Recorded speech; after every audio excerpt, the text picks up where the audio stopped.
ఏంది ఏం లేదన్న గదే నేనేం తేలేదనే కదా నువ్వు మీ అవ్వ మీ తమ్ముడు ఎట్లా పడితే అట్లే తీరుతారు నన్ను. అదే 20-30 లక్షలు కట్నం తెచ్చి 3-4 గుంటల భూమి తెచ్చిందని అయితే కాలు కింద పెట్టకుండా సాగుతురు కదా. నన్ను అందుకనే ఎట్లా పడితే అట్లే తీసేసి మాట్లాడతారు. నేను ఎంత చేసినా చేయని పేరు చెప్తారు. ఆఖరికి చెట్ల తీర్థాలంటే గీడ కూడా కొనిపించబడుతుంది. కట్నం తెత్తనే మనిషి లెక్క చూస్తారా, లేకపోతే పురుగు కంటే అద్మానం. ఎన్నని ఓర్చుకొని బతుకుతుంది. ఇటు కన్నోళ్ళను బాధ పెట్టలేక, ఇటు కట్టుకున్నోడు మంచోడు కాక ఎంత నరకం చూస్తుంది ఆడపిల్ల. ఏ ముచ్చటకు కట్టం కట్టం కట్టం అనే మాట్లాడి నన్ను గురిపించి పెడతారు.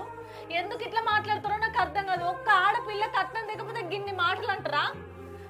ఏ ముచ్చటకు కట్నమే అని మాట్లాడతారు. ఆడపిల్ల అవ్వయ్యని వదిలేసి ఇల్లును వదిలేసి 20 ఏళ్ళు పెరిగిన ఇల్లు వదిలేసి అమ్మనల్ని వదిలేసి ఇక్కడికి వచ్చింది.